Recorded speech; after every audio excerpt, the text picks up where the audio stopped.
네. 자, 이 시간에는 우리 TAT 2급 기출문제죠.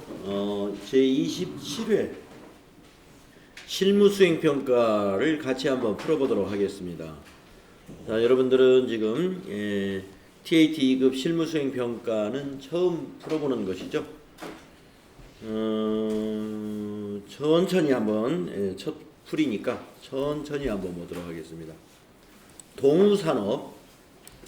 이 동우산업은 화장품 제조와 부동산 임대업을 겸용하는 법인기업으로 출제가 되었습니다. 그러면 부동산 임대를 겸업한다고 보면은 부동산 임대 사업자의 부가가치세 신고 문제를 내려고 이렇게 부동산 임대업 겸용이다 이렇게 문제를 낸 것 같아요.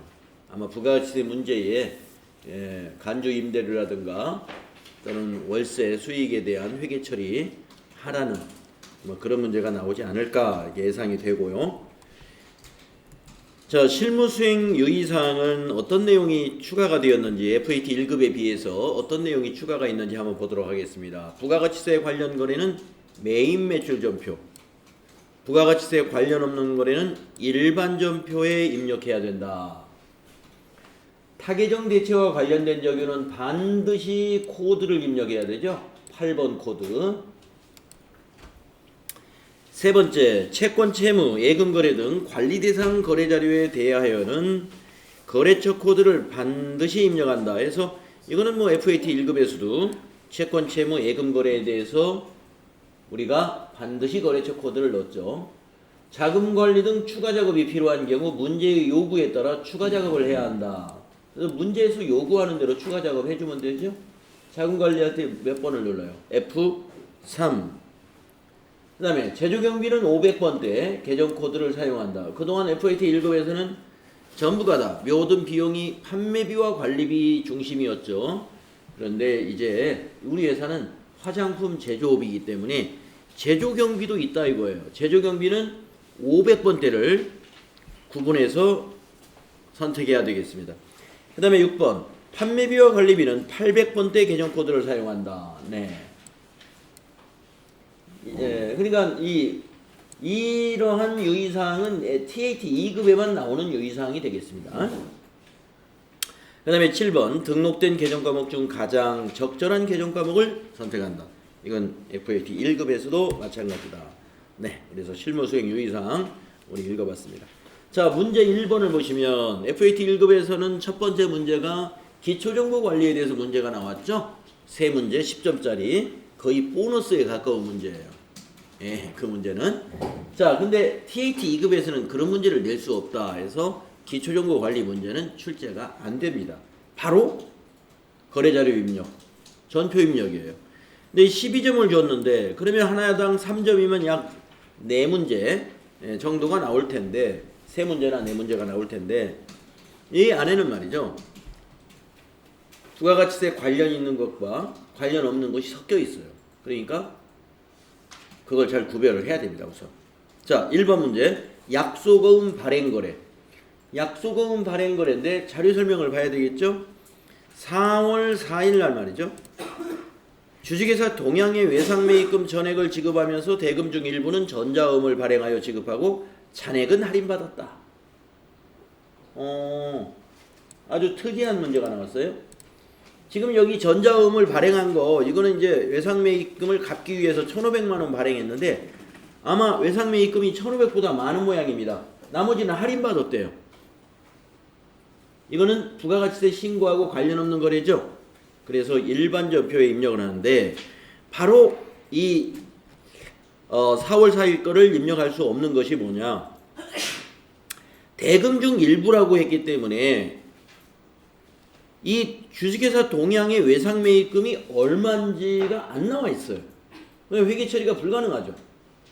그래서 우리가 4월 4일 입력하기 전에 먼저 원장을 조회해 봐야 됩니다. 어떻게 하느냐? 외상매입금을 말이죠. 외상매입금을 거래처 원장에서 조회해야 돼요. 자, 그러면 장부조회를 필요로 하는 문제입니다.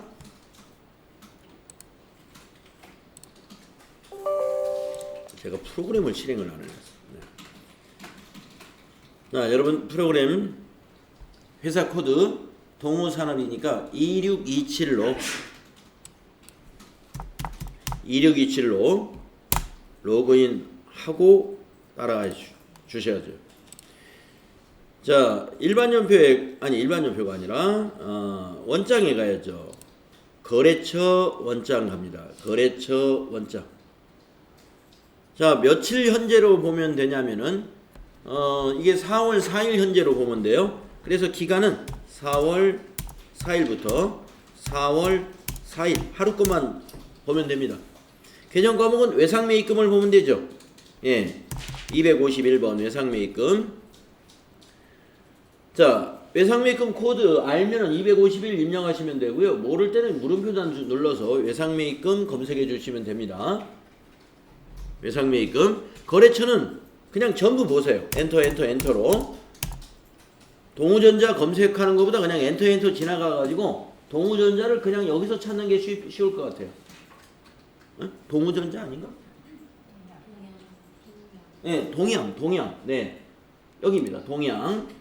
자, 동양의 잔액을 보셔라 이거예요. 잔액 1650만원. 그러니까 1650만원 중에서 오늘 4월 4일날 1500은 어음 발행해서 지급했고 나머지는 할인 받았어요. 그러면 그게 뭡니까? 매입 할인. 응? 대금을 빨리 상환함으로써 약정에 의해서 할인받는 것을 우리가 매입 할인이라고 배웠죠? 그래서 이 150만원은 매입 할인으로 처리하면 된다. 자, 그러면 어떻게 하느냐? 자, 거래처 원장 요 금액 메모를 하거나 아니면 닫지 말고 이 금액을 보면서 자, 1650만원을 이렇게 복사를 떠요. 컨트롤 C. 일반 연표에 와서 4월 4일 날입니다. 자, 외상매입금을 갚으면 외상매입금은 부채 계정이 차변에 와야 되겠죠. 그래서 3번 차변에 251번 외상매입금. 거래처는 동양이 되겠고요. 자, 저교 우리 시험에서 채점 안 하죠. 지나가고 붙여넣기 하시면 1650만원 입력이 됩니다. 자, 밑으로 내려와서 대변에 252번 지급어음. 네, 물론 아직 251, 252가 여러분 익숙하지 않으면 검색하면 돼요. 지급어음. 네, 거래처 반드시 내야 되죠. 위에 106번 보이니까 106 엔터. 네, 동양을 또 하는 것보다 위에 106 보이잖아요. 106 엔터로 지나가면 좀 더 빠를 수도 있어요. 자, 엔터 치고 대변에다가 1500만원 엔터. 그리고 또 대변에서 엔터 한번 치고 나머지는 매입 할인이죠. 예, 매입 할인 모르겠네. 매입하고 검색하면 매입 할인 105. 자, 여기에서 또 매입 할인이 코드가 하나가 아니에요. 148, 155, 158 이렇게 161 많아요. 왜 그럴까요? 재고자산에 코드가 여러 개 있는 거니까. 근데 이 문제는 무엇을 매입하고 지금 우리가 갚는 거죠?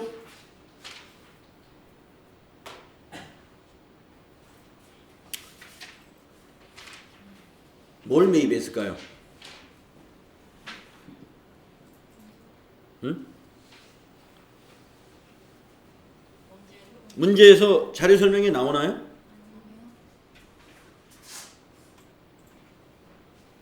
자료 설명이 안 나옵니까? 자, 뭐 원재료로 예상은 돼요. 원재료로. 그런데 글쎄요. 자, 이것을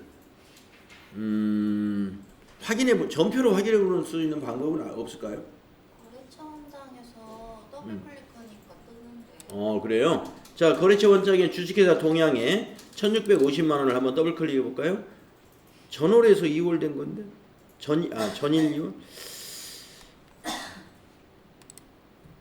전일 2월이고 그러면은 이거를 주식회사 동양을 전체를 다 보죠. 1월 1일 거부터 4월 4일까지로 해서 더블 클릭해가지고 내용으로 기간을 1월 1일부터 4월 30일로 쭉 봤더니 2월 25일 날 원재료를 외상으로 매입했었네요. 원재료. 네. 이거 원재료다 이거. 원재료의 매입 할인 코드를 써야 돼요. 원재료의 매입 할인 코드. 네. 그러면 원재료가 몇 번이냐? 이 장부에서 더블 클릭하면 원재료 코드 여기 보입니다. 153번이에요. 153번. 그러면 원재료의 매입 할인 코드는 어떻게 찾을까요? 153번 다음 번호에 있는 거. 자, 아까 일반 연표로 다시 가서 할인으로 한번 검색을 해볼까요? 자, 할인인데 우리가 아까 원재료가 153번이었으니까 155번을 써야 된다 이러네요. 155번. 이게 원재료의 매입 할인 코드입니다. 예, 여기 자, 확인해 주시고요. 자, 다시 거래처 원자에 가서 여기 153번이니까. 그럼 154번은 뭘까요? 원재료의 매입 애누리와 환출. 154번이. 그리고 155번이 원재료의 매입 할인. 그래서 155번을 골라야 된다는 거. 이것도 중요합니다. 자, 매입 할인에 대해서는 거래처나 적용은 채점 대상이 아니겠네요. 네, 가가지고 150만원 이렇게 입력하시면 되겠다.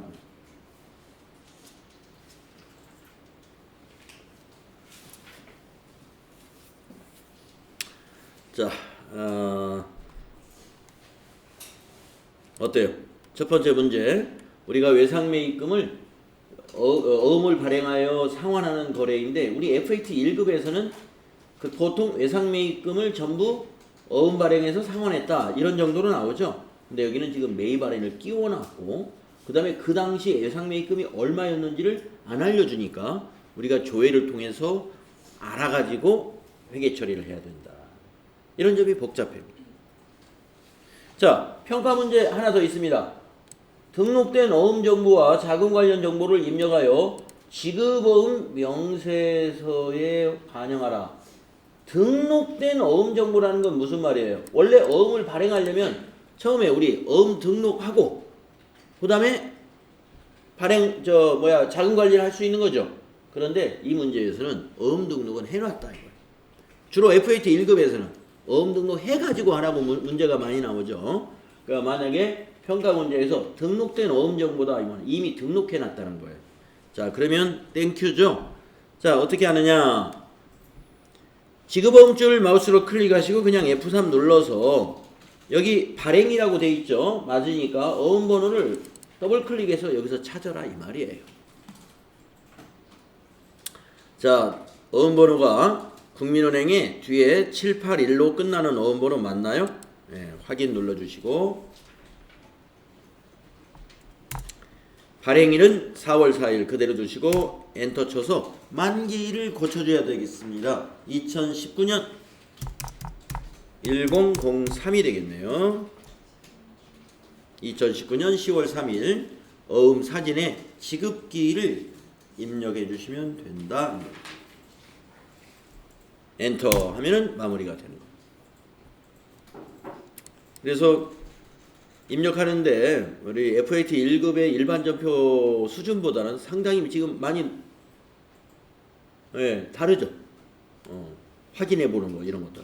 요 정도 하는 게 3점이에요.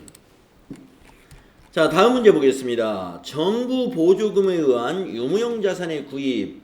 자, 우리가 이 정부 보조금에 대해서 유형 자산을 공부할 때 이거 했었는데 여러분 지금쯤 다 까마득하게 잊어버렸을 거예요. 예, 정부 보조금. 자, 이 문제를 통해서 기억을 좀 되살릴 수 있도록 하십시오. 자, 정부 보조금을 받아서 지금 고객관리 프로그램을 구입했나 봐요. 3천만 원짜리. 자, 밑에 자료 설명과 평가 문제를 빨리 읽어야 됩니다. 고객관리 프로그램을 구축하고 발급받은 전자세금 계산서이다. 대금은 본 건과 관련하여 4월 1일 날 정부 지원금을 포함하여 전액 국민은행 보통예금 계좌에서 이체하여 지급했다. 그러니까 4월 1일 날 입금된 정부 보조금이 있고 거기에다가 포함하여 하는 거니까 아마 3천만 원이 안 됐던 모양이에요. 4월 1일 거 조회해 보겠지만, 그래서 일부는 우리 돈을 합쳐서 국민은행 보통예금 계좌에서 이체해서 지급했다는 뜻입니다. 그러니까 정부 보조금도 국민은행으로 입금됐겠죠. 4월 1일 거. 네. 자, 1번 무형자산 구입 내역을 메인 매출 전표에 입력해라. 예, 메인 매출 전표 입력해라고 알려줬지만 여러분 보다시피 이게 뭐예요? 세금 계산서잖아요. 당연히 메인 매출 전표에 넣어야 되는 겁니다. 전자세금 계산서와 관련된 거래는 전자 입력으로 할 것. 네. 정부 보조금 관련 내역을 일반 전표 4월 21일로 입력해라. 지금 거래 날짜가 4월 21일이니까 그러면 우리가 어떻게 해야 될까요? 정부 보조금과 관련된 계정 과목은 등록된 자료를 이용할 것. 네, 자, 등록된 계정 과목 이용해라 이거. 자, 그러면 이게 무슨 2번은 무슨 말이냐면은, 자, 1번은 메인 매출 전표에 넣으면 돼요. 근데 2번은 뭐냐? 2번은 우리가 4월 1일 날 정부 보조금 받을 때 보통예금으로 받았을 텐데 그 보통예금의 차감 계정으로 만들어 놨을 거예요. 정부 보조금을. 그러면 이날은 4월 21일 날은 이 무형자산의 차감 계정으로 또 만들어 놔야 돼요. 보통예금 차감 계정은 없애고. 왜? 보통예금 이제 사용해 버렸잖아요.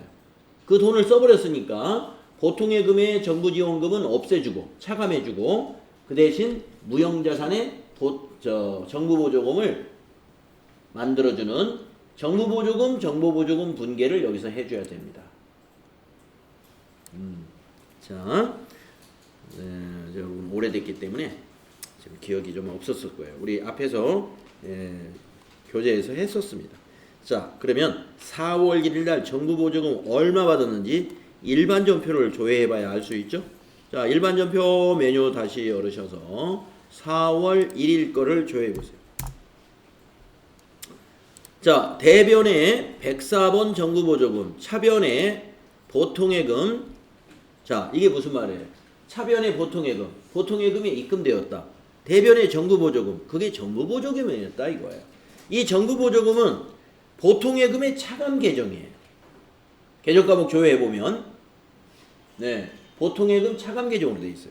그러면 우리가 1,500만 원을 받았으니까 우리 돈 1,500만 원이 들어갔겠죠?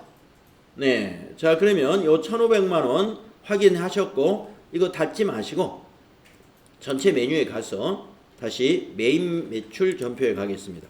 자, 거기 평가 문제 1번을 먼저 할 거예요. 무형자산 구입 내역을 메인 매출 전표에 먼저 넣겠습니다.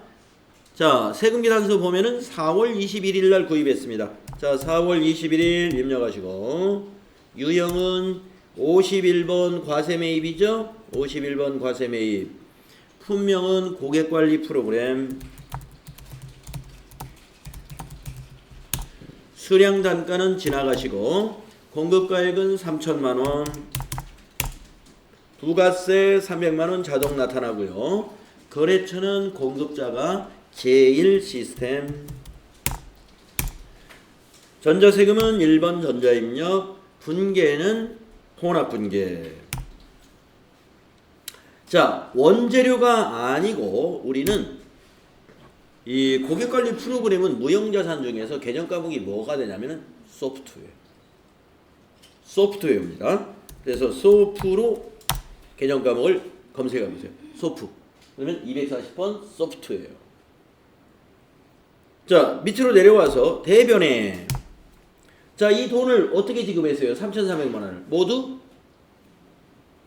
보통예금에서 지급했죠? 그래서 103번 보통예금 3,300만 원. 그리고 탭키 눌러서 제1시스템을 뭘로 바꿔야 돼요? 보통예금이 어느 계좌냐 이거죠. 보니까 국민은행 보통예금 계좌에서 이체했다고 자료 설명에 나와 있습니다. 그래서 이거 국민은행으로 꼭 고쳐야 됩니다. 자, 여기까지가 메인 매출 전표 입력사항이에요. 자, 51번 과세로 하고 전자 입력으로 하고 혼합분계해서 소프트웨어 3천만 원짜리를 보통예금에서 이체해서 매입했다. 그리고 아까 평가 문제 2번을 보게 되면 정부 보조금 관련된 내역은 일반 전표에 4월 21일로 입력해라. 이거 4월 21일로. 그래서 정부 보조금 관련 내역을 어떻게 정리해야 되냐면 아까 일반 전표에 있는 자 이제 보통예금에서 돈 찾아가지고 프로그램 사버렸으니까 요 1,500만 원 차감시키면 안 되죠. 4월 1일 날 1,500만 원 차감시켜 놓은 대변의 정부 보조금은 없어져야 돼요. 자, 그러면 일반 전표 4월 21일로 고치세요. 4월 21일로 고쳐서 아까 대변에 있는 정부 보조금 지금 차변에 넣을 겁니다. 3번 차변 3번 차변 104번이었죠? 104번. 아까 4월 1일 걸 기억하시는 거야. 104번 정부보조금을 썼으니까. 자, 정부보조금 쭉 가가지고 1,500만 원이었죠? 이걸 차감시킨다 이거예요. 차변에 적어가지고. 그리고 대변에다가 또 하나의 정부보조금 계정 과목을 이미 만들어져 있을 거예요. 정부보조금이 자 무엇에 대한 정부보조금이 만들어져 있느냐. 자 우리 메인 매출장을 한번 가보겠습니다. 아까 열어놓은 거. 이 소프트웨어에 대한 정부보조금을 만들어 놨을 거예요. 그러면 240번 뒤에 있는 정부보조금을 쓰면 된다 이 말이에요.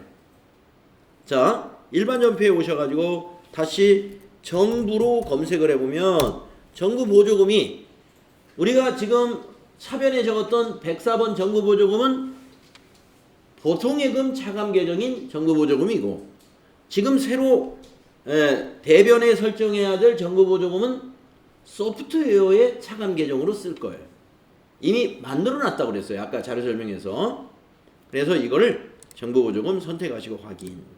그러면 대변이니까 자산의 차감 계정이다 이거예요. 자산을 차감시킨다. 똑같이 얼마요? 1,500만 원. 이렇게 정부보조금의 회계 처리는 이런 식으로 해 나가는 겁니다. 정부에서 보조금을 받았어요. 그러면 보통예금으로 받았죠? 그러면 차변의 보통예금, 대변의 정부보조금. 그 대변의 정부보조금은 보통예금의 차감 계정. 우리 돈 아니니까. 예. 그랬다가 이제 어떤 기계를 사게 된다든가 지금처럼 소프트웨어를 샀어요. 정부 보조를 받아가지고. 그러면 소프트웨어를 살 때 차변에 소프트웨어가 오죠. 예. 그리고 대변에는 보통예금으로 지급했어요. 그러면 보통예금 다 써버렸으니까 보통예금의 정부보조금은 없어져야 되죠. 차감 계정이.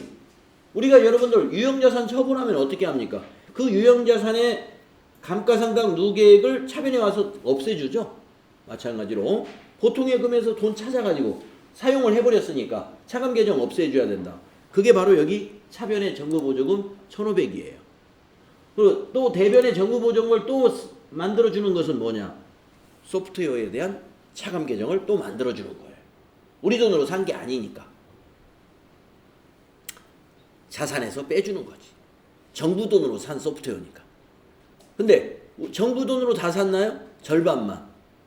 3,000만 원 중에 1,500만 정부 보조금으로 샀기 때문에 정부 보조금 받은 것을 1,500을 대변에다가 이렇게 차감시켜 준다.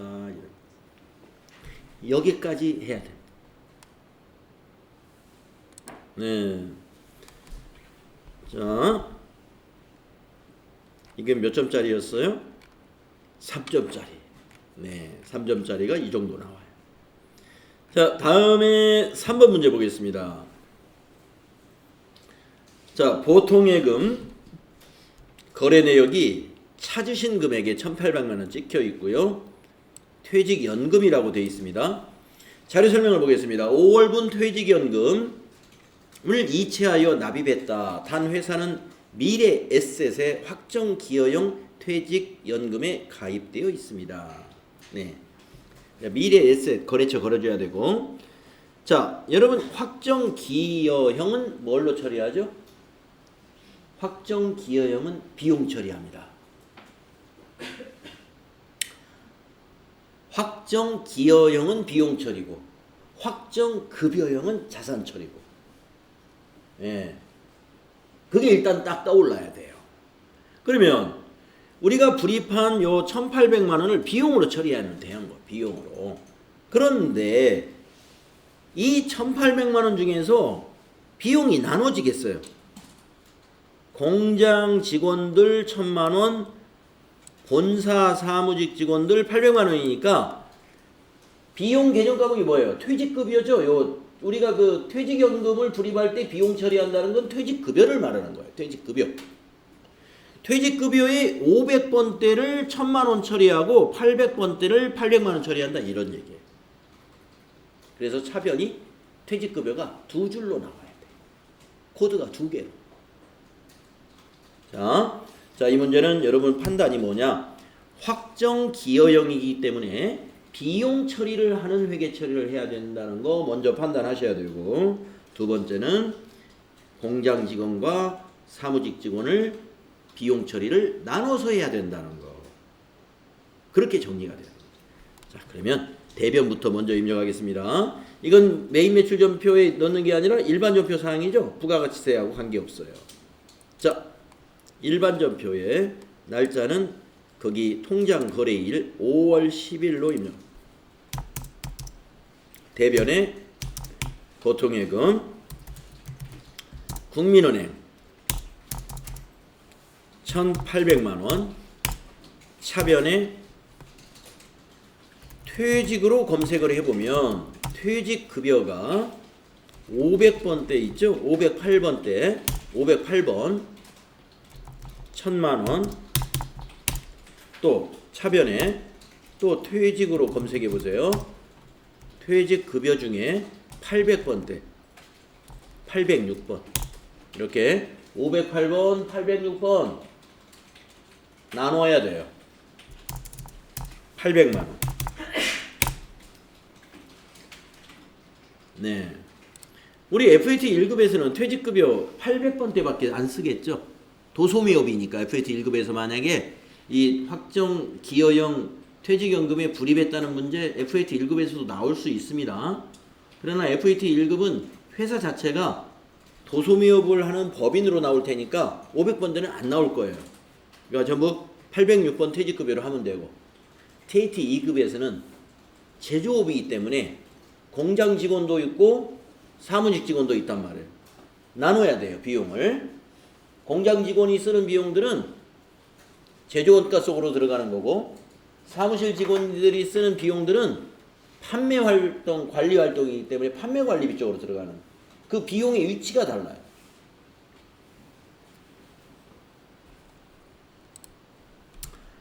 자, 그래서 3점짜리 이런 문제였고, 자, 이제 전표 입력에서는 마지막 문제인 것 같아요. 네.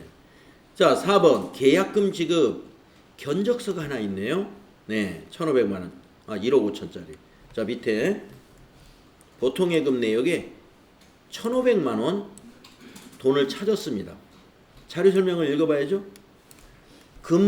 금보창호의 사무동 증축공사 견적을 받고 계약금 견적서상 공급가액의 10%를 보통예금 계좌에서 이체했다. 거래 자료를 입력하시오. 자, 계약금을 이체시켰어요. 예. 그리고 뭐 세금 계산서를 받은 것도 아니니까 일반 조표에 그냥 넣습니다. 예. 계약금 2차 시키고 만약에 세금 계산서를 받았어요. 매입 매출 전표 넣어야 돼요. 근데 이거는 보통 예금으로 2차 시키고 아무것도 받은 게 없죠. 네. 그러니까 부가가치세 신고하고 관계없는 거래건이에요, 이거는. 자, 5월 15일자 이렇게 입력합니다. 자, 그런데 이게 말이죠. 여러분, 계약금을 입금시키면 보통 뭐라고 그럽니까? 선급금이라고 해서 자산 처리하죠. 계약금 입금시키는 거. 근데 이게 잘못하면 선급금으로 하면은 이거 틀립니다. 왜냐면은 지금 문제를 이걸 좀 판단을 잘해야 돼. 이거 많이 틀렸을 것 같은데요. 사무동이라는 건 사무실 빌딩을 말하는 거예요. 사무동 증축공사. 예. 그러니까 사무실이 만약에 3층이었는데 5층으로 올린다 이거예요. 5층. 그러면 사무동 증축공사라는 건 뭐예요? 건물의 자본적 지출이죠. 그렇죠? 건물의 자본적 지출이에요. 공사비란 말이에요. 이거 공사비. 공사비에 계약금을 준 거예요. 예. 그래서 이거는 우리가 그 원재료 사면서 주는 원재료를 사면서 주는 그런 선급금으로 하는 게 아니라 이 공사가 증축공사가 이제 1년이 걸릴지 뭐 6개월이 걸릴지 모르겠지만 그때까지 지금 계약금 들어가고 또 뭐 주고 뭐 인건비도 줘야 되고 뭐 이 공사에 들어가는 비용을 임시 계정으로 말이죠. 우리가 공사가 완료될 때까지 임시 계정으로 쓰는 게 있어요. 그게 뭐예요? 건설 중인 자산입니다. 예. 이 건설 중인 자산이 공사 끝나면 바로 나중에 뭐가 돼요? 건물이 돼요. 건물. 건설 중인 자산이 나중에 건물이 되는 겁니다. 그러니까 아직은 이걸로 해야 돼. 건설 중인 자산. 네.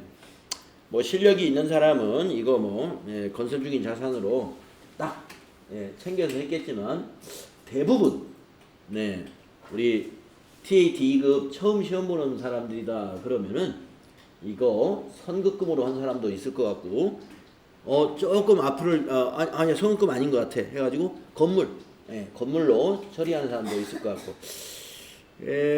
건물로 처리했다 그러면 사실 완전히 틀렸다고 할 수는 없어요. 어차피 나중에 이거 완공되면 요거 건물 가는 거거든요. 6개월 건물 공사가 6개월 걸릴지 3개월 걸릴지 모르는데 어쨌든 6개월이나 3개월 후에 건물로 가요 이게. 그래서 뭐 채점은 어떻게 했는지 모르겠지만 뭐 제가 채점을 한다 그러면 이 두 개 다 맞았다고 할 것 같아. 자, 건설 중인 자산으로 하겠습니다. 건설 중인 자산으로. 자, 5월 15일 이렇게 입력합니다. 5월 15일 전표를 일반 전표에다 넣어야 돼요. 5월 15일. 자, 대변의 보통예금으로 은행은 어디 은행이죠? 네. 국민은행 얼마를 했느냐? 1,500만 원을 송금했죠? 1,500만 원. 차변이 건설 중인 자산으로 본다. 건설 중인 자산. 건설 중인 자산. 네, 214번. 자, 건설 중인 자산 거래처 채점 안 하겠습니다. 네, 1,500만 원 되겠습니다. 이렇게 하시면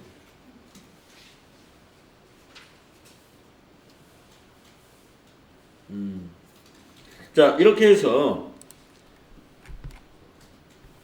큰 번호 문제 1번 12점. 일반 거래자료 입력 12점. 그래서 달라지는 게 이 거래자료 입력이다라고 하는 게 FAT 1급은 전부 일반 전표 문제만 나온단 말이죠. TAT 2급은 중간에 이렇게 세금 계산서도 있고 해서 메인 매출 전표에 입력해야 되는 건도 섞여 있다 하는 거 아시면 되겠습니다. 자, 그러면 이제 부가가치세 문제 25점. 부가가치세 문제 25점은 FAT 1급에서 부가가치세 문제 배점하고 거의 같죠? 거의 같은데 문제가 유형이 완전히 달라요. 유형이 완전히 다릅니다. 어떻게 다른지 한번 볼까요? 처음에 1번 과세 매출 자료에 전자세금 계산서 발행 문제 나오네요. 전자세금 계산서 발행 문제 맨 앞에 나오는 건 똑같군요. 자, 자료 설명을 보니까 한성기업의 주식회사 거래은행에서 발행한 구매 확인서에 의해서 구매 확인서 그러면 영세율이죠. 제품을 공급하고 발급한 영세율 전자세금 계산서이며 대금은 전액 6월 말일에 받기로 했습니다. 그러면 외상 매입금이 된다는 거죠. 매입 매출 자료를 입력하시오. 복수거래로 하고 전자세금 계산서 발행 및 내역관리를 통해서 발급 전송하시오. 이건 우리 FAT 1급 부가가치세 첫 번째 문제로 나오는 유형과 같은 것입니다. 다만 이제 유형이 TAT 2급은 예, 51번으로 나오는, 11번 유형으로 나오는 게 아니라 지금 항상 11번으로만 나오는 게 아니라 이거는 12번 영세 유형으로 나온 거예요. 자, 한번 볼까요? 5월 20일 메인 매출 전표에 이렇게 입력합니다. 5월 20일 메인 매출 전표. 자, 영세율 세금계산서는 12번으로 합니다. 12번. 복수거래 단추를 눌러서 품명을 복수로 입력을 해야 됩니다. 미항 50개 80만원, 황토 800개 55,000원. 그리고 탭키를 누르거나 확인을 눌러서 돌아가시고 8,400만원 합계 맞는가 한번 체크해 주시고, 거래처는 한상기업이죠. 우리가 판매한 거니까 거래처는 한상기업입니다. 빨강색 세금계산서는요, 우리가 상대방이 어디냐면 공급받는 자가 상대방이에요. 거래처. 예. 파랑색 세금계산서는 거래처가 공급자가 거래처예요. 매입이니까. 매입은 공급자가 우리 거래처고, 매출은 공급받는 자가 우리 거래처죠. 그러니까 색깔로 여러분이 판단하시면 돼요. 빨간 거는 공급받는 자가 거래처고, 파란 거는 공급자가 거래처고. 자, 우리 세금계산서 여기서 발행해야 되니까 여기를 0번으로 지나가야 되죠. 전자세금란은. 자, 분계는 외상이에요. 전부 다. 2번 외상분계. 그러면 차변의 외상매출금 8,400, 대변의 제품매출 8,400. 이대로 두면 되죠. 수정할 사항 없죠? 네. 자, 이제 세금계산서. 세금계산서 발행해야죠. 자, 전체 메뉴에 가가지고 부가가치세 2에 가셔서 전자세금계산서 발행 및 내역관리 위에서 네 번째 있습니다. 클릭하시고 날짜를 5월 20일로 조회합시다.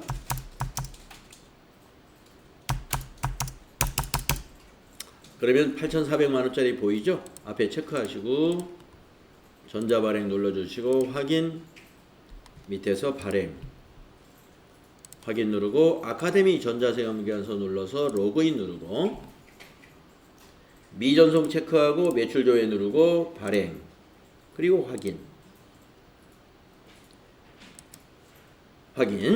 예. 그리고 닫고 또 한 번 닫고 메인 매출 전표에 와서 조회를 누르면 전자세금란에는 이렇게 전자 발행으로 나와 있어야 되겠습니다.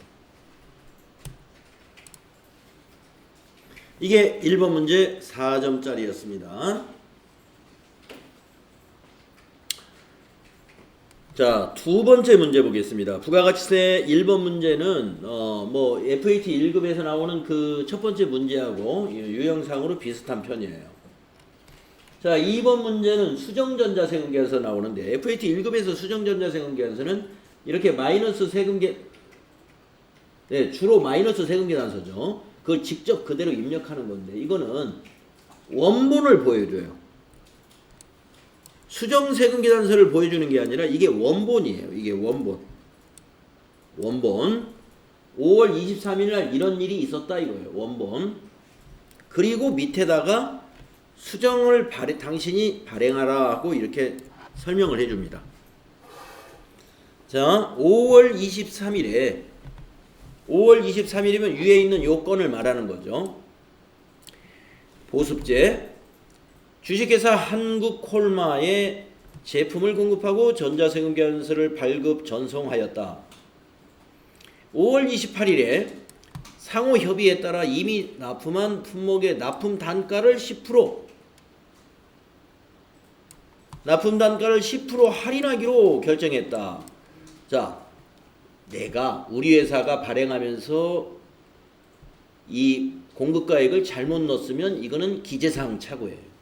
그게 아니라 우리는 잘 발행했는데 나중에 서로 협의에 의해 가지고 납품 단가를 조정했죠. 할인하기로 결정했습니다. 그러면 이거는 뭐예요? 공급가액 변동이다. 공급가액 변동. 자, 수정 사유를 선택하여 수정 전자세금계산서 발급 전송하시오. 가로 열고 외상대금 및 제품 매출에서 음수로 처리하고 전자세금계산서 발급 시 결제 내역 입력이나 전송 일자는 고려하지 말 것. 우리가 지금까지 전자세금계산서 발행하면서 결제 내역하고 전송 일자 한 번도 확인해 보지도 않고 따져 보지도 않았죠. 이게 왜냐면 시험에서 이걸 평가를 안 하기 때문에 지금 우리가 이거 지금까지 그렇게 해 왔었어요. 그러니까 지금까지 했던 대로 하시면 돼요. 이 부분은. 자, 그러면 이 문제에서는 첫째, 이 수정 사유를 뭘로 선택하느냐, 이게 가장 중요합니다. 수정 사유. 네. 그래서 이 서로 협의에 의해서 납품단가 조절했다는 것은 공급가의 변동이 일어났다 이 말이에요. 왜냐하면 사유에 가서 납품단가 변동이라는 사유를 찾을 수가 없어요. 가서 보면 그게 바로 납품단가를 인하했다는 것은 할인? 매입 할인인가? 아무튼 찾아보겠습니다. 가서. 자, 5월 23일 거 한번 볼까요? 5월 23일 매입 매출 전표를 한번 보세요. 5월 23일 매입 매출 전표. 자, 보습제 있죠. 이거 선택을 하시고 수정 세금계산서를 선택합니다. 그러면 수정 사유가 나와요. 수정 사유가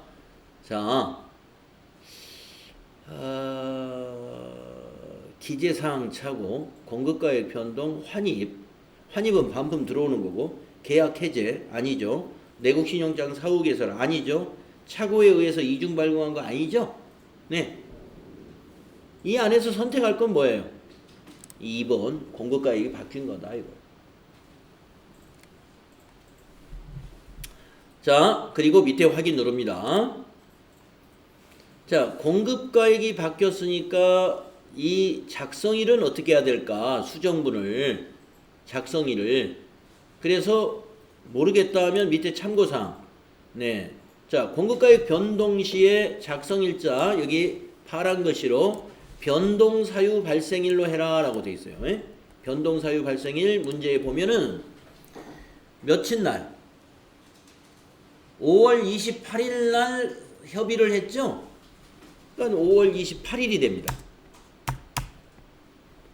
그리고 유형은 과세이고 품명은 엔터로 복사하시고 수량은 엔터로 복사 50개를 입력하시고 단가를 에다가 계산기를 가지고 단가를 10% 할인한다 그랬으니까 3만원인데 10%면 얼마예요? 3,000원을 할인한 거죠. 계산기 안 써도 되겠네. 3만원에 10%는 3,000원이니까 27,000원으로 입력하면 되죠. 가만 있어봐. 아니 그러면 이 수정분을 이거를 3,000원으로 입력하세요. 그냥 3,000원 할인해 줘야 되니까 3,000원 넣어주고 마이너스 3,000원을 넣으세요. 마이너스 3,000원. 네, 그렇지. 이렇게. 자, 단가를 3,000원 10% 할인해 준다 그랬죠? 그러니까 마이너스 3,000원. 네. 처음에 생각 제가 잘못했어요. 27,000원 하면은 저기 뭐야 원래 150만원짜리에다가 또 27,000원짜리 또 세금계산서 또 나가는 거잖아요. 할인이 아니라 이중발급이 되지 그렇게 되면. 그러니까 단가를 3,000원 할인한 걸로 해야 되니까 10% 할인한 걸로 단가를 마이너스 3,000원 넣어야 돼. 네. 뭐가 잘 안 됐나요?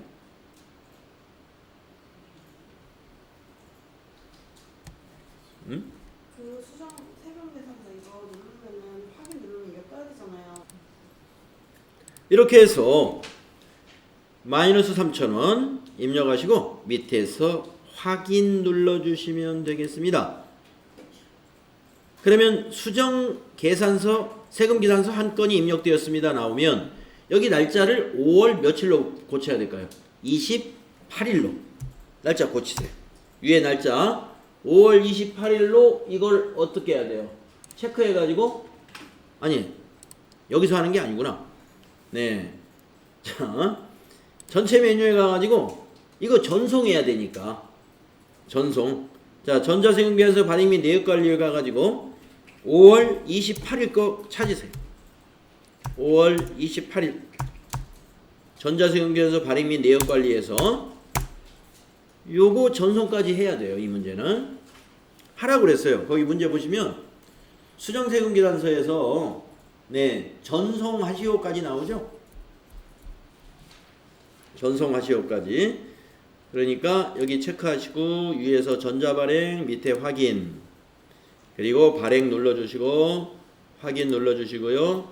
아카데미 전자세금계산서 누르고 로그인 한 다음에 미전송 체크하고 매출조회 누르고 그리고 발행 눌러주시고 완료되었습니다 해서 확인 눌러주시고 확인 한번 눌러주시고 닫아주시고 그리고 이거 닫아주시고 메인 매출 전표에 와서 5월 28일 거에서 조회했을 때 전자발행 이 부분에 대한 전자발행 이렇게 나와야 마무리가 끝납니다. 수정 세금 계산서 발행 전송하는 거 이렇게 한 문제 꼭 나옵니다. 예. 뭐 공급가액 변동으로 나올지 그 사유 6가지 중에 한 가지는 꼭 나오죠.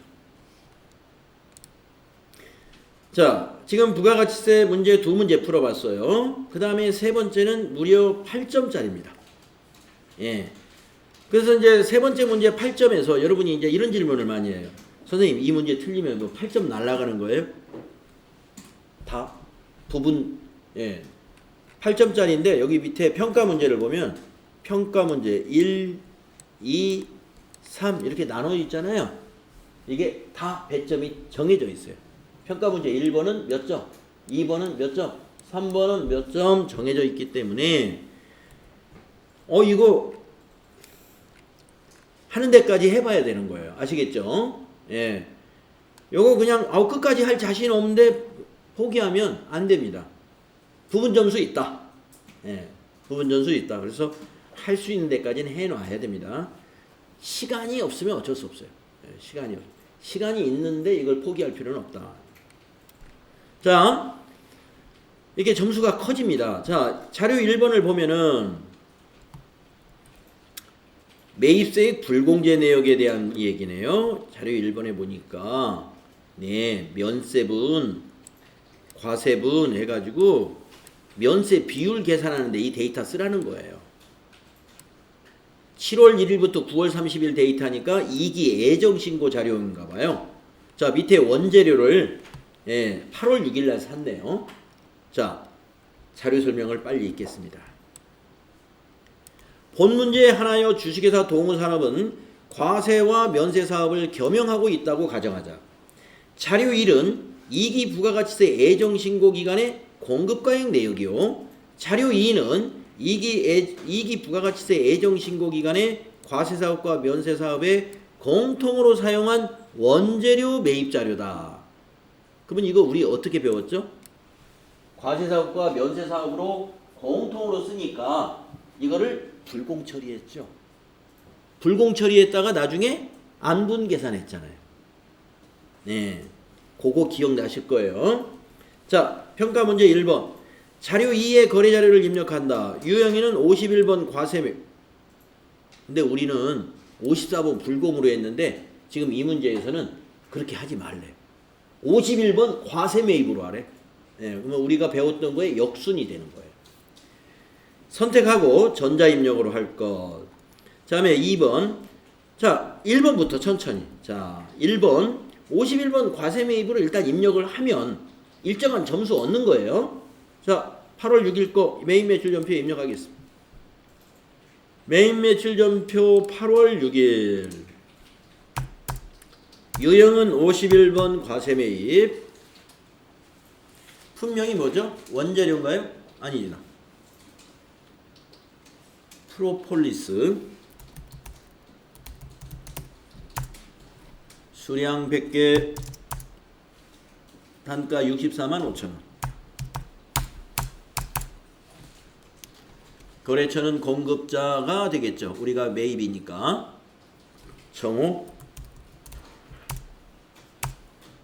전자세금계산서니까 1번. 전자입력. 자, 분계는 밑에 외상이라고 되어 있죠? 그 전자세금계산서 밑에. 그러니까 2번 외상. 자, 외상 매입금이고 부가세 대급금 공제받아야 되니까 원재료. 네. 이거 이대로 두면 돼요. 네. 그럼 지금 8점 중에서 일부분 지금 점수 땄어요. 한 2점 정도는 딴 것 같아요. 2점 정도. 자, 그 다음 두 번째 2번. 이렇게 단계별로 하나하나 하면 됩니다. 제2기 부가가치세 애정신고 기간에 매입세 불공제 내역서를 작성하고 안분계산 내역에서 여기 지금 안분계산이라고 가로 속에 넣어놨죠. 예. 작성하고 제2기 애정 부가가치세 신고서에 반영하시오. 단 자료 1과 자료 2에 주어진 공급가액으로 자료 1과 자료 2에서 주어진 공급가액으로 계산하기로 한다. 네. 그러니까 자료 2에서 주어진 것은 요 세금이에요. 요 세금. 이 세금이 전부 다 매입세 공제를 받을 수 있느냐? 지금 우리는 이 645만 원을 전부 다 뭘로 봤어요? 과세 매입으로 받기 때문에 세액 공제 받는 걸로 했죠. 그런데 요 면세 부분만큼은 공제 못 받아요. 그러니까 부가세 대급금에서 빼줘야 돼. 조금 전에 우리 분개했던 이 부가세 대급금 차변에 645만 원에서 면세 부분만큼을 안분해가지고 부가세 대급금을 반대쪽 대변에다가 기록할 거예요. 그러면 그만큼은 뭘로 올까요? 원재료로 들어가는 거예요. 안분 계산해가지고 부가세 대급금의 일부를 대변으로 소멸시키고 대신에 원재료에 포함시키는 분계를 해야 되는데 그거를 지금 하기 전에 지금 이 문제는 그걸 하라는 게 아니라 그걸 하기 전에 그걸 계산하려면 이거를 하라 이거 매입세액 불공제 내역서. 자, 부가가치세 1번에 갑니다. 전체 메뉴 가셔서 부가가치세 1번에 가면 매입세 불공제 내역이라고 있어요. 네, 여기 중간쯤에 있습니다. 클릭하시고 우리는 그때 우리가 그 불공으로 입력을 했기 때문에 그 부분이 여기 공통매입세액 안분 내역에 여기에서 불공으로 들어간 것을 이용을 했었는데 이제는 여기 공통매입세액 안분 내역에서 이렇게 입력합니다. 자, 기간을 먼저 입력하세요. 7월부터 9월 위에다가 기간 입력하시고 자, 공제받지 못할 매입세액에는 지금 현재 없습니다. 우리 불공으로 처리한 게 없으니까. 자, 3번 공통매입세액 안분계산 이쪽으로 넘어와야 돼요. 예, 이쪽으로 넘어오셔서 계산식을 한번 볼까요? 예, 계산식 도움말 밑에 F2라 그랬죠? F2 눌러보시면 1번 공통매입세액 2번 그러니까 총 면세 공급가액, 우리는 면세 공급가액을 가지고 지금 위에 자료 1번에 주어진 게 뭐예요? 총 공급가액, 면세 공급가액, 과세 공급가액 이게 주어졌죠? 그러니까 우리는 이걸로 계산할 거니까 1번을 선택해야 돼. 여기 계산식은 1번 공급가액 기준. 자,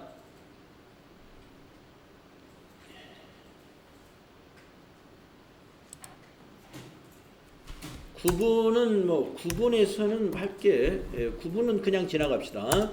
자, 여기 보시면 과세 면세 사업 공통 매입 공급가액을 여기 갔어요. 자, 우리 공통 매입 공급가액은 아까 여기 프로폴리스 공급가액 이걸 입력해야 돼요. 6450000 여기다가 64500 플러스 입력하면 세액이 자동으로 645만원 나타납니다. 자, 그런데 여기 총 공급가액과 면세 공급가액이 자동으로 숫자가 올라와 있는데 이 숫자 쓰지 말고 거기 664페이지 상단에 있는 그 자료 1번 걸 써라 이런 얘기입니다. 근데 맞나요? 네, 딱 맞춰놨네. 네, 우리가 입력할 필요가 없겠네요. 백데이터에서 지금 현재 매출 자료가 이렇게 입력이 딱 맞춰져 있어요. 그러니까 이건 수기로 입력할 필요가 없네. 문제에서 주어진 데이터하고 지금 현재 백데이터로 입력된 공급가액과 면세 공급가액이 이거 매출 자료예요. 이거는 매출 자료. 이건 매출 자료고 우리가 이거 지금 원재료 매입한 거는 매입 자료고 이건 매입 세금 계산 이건 매입 세액이고 그런데 이 매입 세액을 우리가 과세 매입으로 했지 않습니까? 그런데 이게 면세 사업과 과세 사업에 함께 사용할 원재료라 이거예요. 그렇다면은 이것은 매입세 다 공제를 받을 수 없는 거기 때문에 면세 비율을 계산하기 위해서 7월부터 9월까지 우리 회사의 총 매출액과 그 중에서 면세 매출액을 이렇게 입력을 하면 면세 비율이 나와요. 면세 비율이 지금 이렇게 계산이 됐다는 거예요. 그래서 공식이 이렇게 되는데 이러한 수식에 의해서 이만큼은 어떻게 된다? 공제 못 받는다. 불공제 매입세액이다 이 말이에요. 그러면 129만 원을 어떻게 해야 돼요? 부가세 대급금에서 빼줘야지. 부가세 대급금에서. 조금 전에 우리 매입 매출 전표 입력할 때 부가세 대급금이 몽땅 645만 원으로 입력돼 있잖아요. 부가세 대급금이. 그러니까 이 면세 비율로 계산한 불공제 매입세액은 부가세 대급금에서 빼줘야 된다. 자, 이거 닫지 마시고 이대로 저장해 주세요. 이대로 저장해 주세요. 네, 자, 지금 문제가 어디까지 했냐면 안분 계산까지 했습니다. 작성하고 이기 예정 부가가치세 신고서에 반영해라. 그러면 이기 예정 부가가치세 신고서에 반영을 조회를 한번 해보겠습니다. 자, 공제받지 못할 매입세액 다시 저장했죠? 네. 자, 그러면 전체 메뉴에 가서 부가가치세 신고서를 한번 열어서 공제받지 못할 매입세액으로 넘어왔는가 한번 볼까요? 7월부터 9월로 부가가치세 신고서 정기신고를 한번 조회해 보겠습니다. 그랬더니 공제받지 못할 매입세액에 여기 16번에 129만 원 넘어와 있죠? 그러면 이거 반영된 거예요. 129만 원. 이거 저장해 주면 됩니다. 위에 저장 확인. 그럼 여기까지가 2번 문제 한 거예요. 그러면 거의 8점 중에서 뭐 거의 5, 6점, 한 6점 정도 지금 맞았어요. 6점 정도. 자, 이제 세 번째 문제 해보겠습니다. 자, 부가가치세 신고서는 우리가 이 매입세액 불공제 내역에서 안분 계산을 해 놓으니까 그리고 저장해 두니까 부가가치세 신고서까지는 잘 반영됐습니다. 그러면 3번은 뭐냐? 공통매입세액 안분에 대한 회계 처리를 해라는 거예요. 언제? 과세기간 종료일로. 과세기간 종료 9월 30일로. 회계 처리하라는 말은 뭐냐면은 부가가치세 신고서까지는 반영이 됐지만 우리가 지금 어디에 매입세액에서 빼주는 회계 처리 아직 안 돼 있어요. 매입세액에서 빼주는 회계 처리가 분계가 아직 안 돼 있어요. 분계가. 그래서 이거는 일반 전표에 그냥 하는 겁니다. 자, 9월 30일 거 일반 전표로 가보겠습니다. 자, 일반 전표에 가셔가지고 9월 30일에다가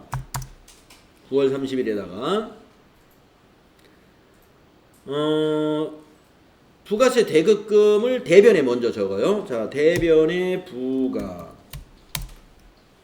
부가세 대급금. 아까 공제받을 수 없는 매입세 여기에서 129만 원이었죠? 예, 129만 원 복사하시든지 아니면 메모에다가 붙여넣기 입력을 해주시고 차변에 이만큼이 뭐가 되는 거예요? 원재료에 포함되는 거예요. 우리가 세금 공제받지 못하면 다 뭘로 됩니까? 자산으로 되거나 비용으로 되죠. 예, 그래서 이건 원재료.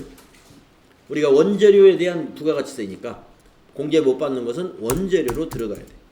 그래서 129만 원이 되겠습니다. 네. 자, 대변의 부가가세 대급금, 차변의 원재료 129만 원. 여기까지 하면 8점을 완벽하게 우리가 맞게 되는 겁니다. 네.